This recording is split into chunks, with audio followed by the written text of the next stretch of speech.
this is Warhawk Beyond 2040, and welcome to another edition of the Progressive Rock and Metal Album Review Series. And today I'm going to be taking a look at another 2023 release, this time from American heavy metal band Kamelot, and this is their latest recording, The Awakening. So The Awakening marks the first time in 5 years since 2018's The Shadow Theory that Kamelot have recorded and released an album featuring all new material. And this is also the band's 13th studio album overall. And it is also the 4th studio recording with current singer Tommy Karevik. And there is a difference in the current lineup of Kamelot. Johan Nunez is gone from the band, and in his place is Alex Landenburg, who replaces him behind the drum kit. So this doesn't hurt Kamelot at all. As I said in a previous edition where I talked about all of the Tommy Karevik featured Kamelot recordings, this for me is perhaps Kamelot's strongest lineup to date, and everybody in the band just absolutely kicks ass. Thomas Youngblood is, the only original member to have been in every single incarnation of Kamelot, and he's just an outstanding guitar player, and he continues to keep getting better and better. And Tommy Karevik, what more can you say? He is just an unbelievable singer, and he really has breathed so much life into the band, and he's just absolutely amazing. I've got nothing but good things to say about Tommy Karevik. He is one of my all-time favourite singers. So this is, as I mentioned, the latest recording for Kamelot, and as you can see here, very cool album cover, but a little bit on the deceiving side. Unless you know Kamelot, you probably wouldn't know that it's them unless you looked at the back cover. So there is awesome shots of the band. So let's have a look, shall we? I mean, look at that. That is a kick-ass album cover. One thing I've always liked about Kamelot, the album artwork for their recordings is just absolutely fantastic. This is a really cool album cover. So let's have a look. So there we are. So the current lineup of Kamelot is Tommy Karevik on vocals, Thomas Youngblood on guitars, Oliver Palotai on keyboards, Sean Tibbets on bass, and the newest member, Alex Landenburg, on drums. And as I said at the beginning, without a doubt, the strongest lineup of Kamelot to date. These guys are just absolutely on fire. They sound really tight as a unit, and they absolutely kick ass. And we've also got some very special featured guests on this album. We've got the lovely Tina Guo, who is a long-time collaborator of iconic film composer Hans Zimmer, who is featured on 2 tracks on cello. We've also got Florian Janowski on violin on 1 track, Cobra Page on operatic voice on 1 track, and we've got the awesome and gorgeous Simone Simmons from Epica, who is featured on 1 track, and the lovely and badass Melissa Bonney from Ad Infinitum on 1 track. And we've also got Saskia Paeth on additional guitars and vocals, Myro on additional keyboards and arrangements on 1 track, and we've also got additional backing vocals by Oliver Hartmann, Herbie Langhans, and Ina Morgan. So some pretty big, impressive names there. And for me, the highlights of the entire album is the track that features Ad Infinitum's Melissa Bonney. She's just an amazing singer. And if you haven't seen her live with Ad Infinitum, make sure you check her out. She is absolutely awesome. And also check out her other band as well, The Dark Side of the Moon. That's a really good band as well. She's part of that as also. So let's have a look.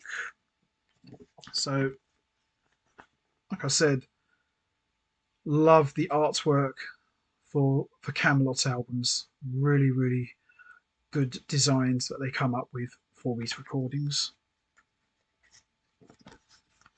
There is lyrics and a cool shot of Tommy Karevik. I like the Kamelot flags. That's quite a cool shot there. So we've also got some more lyrics there. Cool shot of Alex Landenburg, and there's some more lyrics. That is a awesome, awesome shot. And there's some more lyrics too. There's some more lyrics and another cool shot here, this time of Sean Tibbets rubbing his hands and ready to lay down some heavy duty bass work there. So there's some good shot there of him. Look at that. That is unbelievable artwork there. That is amazing. There's some more lyrics too. And there is the man behind the Kamelot, Thomas Youngblood. And there's some more lyrics as well. Cool shot of the boss man himself. I mean, look at that. That is incredible. And there is some more lyrics too. And another shot here, this time of Oliver Palotai. Really good picture of him. That is awesome. Look at that. That is amazing. And then we've got all the credits as well. So really good, strong album here by Kamelot. Listened to this album a number of times. It's just really packs a hell of a punch. And in a way, you could kind of look at this as it's kind of like a concept album in some ways. So you've got like an intro, and then you've got an outro as well. And you really got to listen to this whole album. It's fast paced, great production, great sound, unbelievable playing. The musicianship is off the charts, and wow, it's pure dynamite stuff here.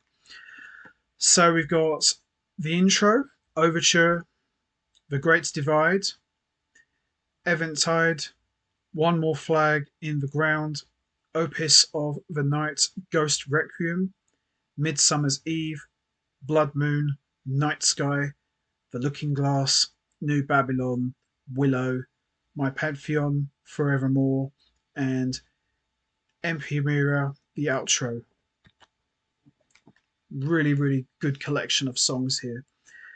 The standout tracks for me are The Great Divide, One More Flag in the Ground, Midsummer's Eve, Blood Moon, Night Sky, The Looking Glass, New Babylon, and My Pantheon, Forevermore. But really, really good collection of songs here. And as I said, the best track of the album is the one that features Melissa Bonney. I think that's a real kick-ass track, and her vocals is just pure dynamite, and not bad on the eyes either.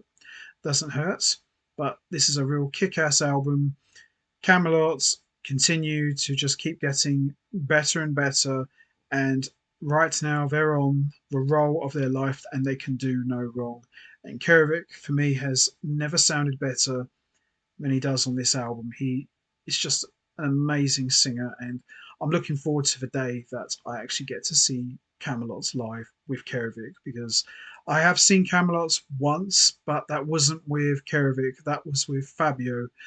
That was at the time that Roy Khan was kind of in and out of the band, so there wasn't sure if he was coming back or not. And Fabio took over on vocals for Kamelot, and he did an incredible job. I thought that was an amazing show with him. But I've yet to see Kamelot with Tommy Karevik, so fingers crossed. I'm looking forward to seeing Kamelot come to the UK, and I'm definitely not missing it. But highly recommend you check this album out. Kamelot The Awakening, top stuff here from a band that is really on the roll of their career. They're really putting out some strong stuff. As I said, this is the band's 13th studio album overall, and their 4th recording with current singer Tommy Karevik. Highly recommend you check this album out. Highly recommend you also check out the other 3 Tommy Karevik featured albums. They're really good. And I Am the Empire live box set is just, you've got to have it. That's all I'm going to say. It's a must have for all Camelot's fans. If there was only one thing to own from Camelot, it's the live box set. It's really good. But this album, their latest recording, check it out. It's really good. And I also highly recommend you check out Ad Infinitum and Melissa Bonney. You know, they're a great band. She's a great singer. And she's currently on tour with Camelot. You know, I've seen some films of the shows. It's pure dynamite. So there you have it. Camelot, The Awakening. A fantastic album. And for me, one of the band's best to date. And as I said, they just continue to keep getting better and better. So there you have it. Camelot, The Awakening. So that is going to be it from me. I am going to wrap this up now. What's your favourite track from Camelot The Awakening? Is it Overture, Intro, The Great Divide, Eventide, One More Flag in the Ground, Opus of the Night, Ghost Requiem, Midsummer's Eve, Blood Moon, Night Sky, The Looking Glass, New Babylon, Willow, My Patreon, Forevermore, or Emperor Outro? There's no right or wrong answer. We all have our favourite tracks. You know what to do, guys. Hit the like button, hit the subscribe button, leave your thoughts and comments down below, and I will see all of you next time for another edition of the Progressive Rock and Metal Album Review Series. And also, if you're interested to check out the Tommy Karevik featured Kamelot albums, click the link down below. There is a review of that, and I highly recommend you check that out. So until next time, take care, everybody, and stay safe. And once again, as always, much appreciated. Thanks for listening.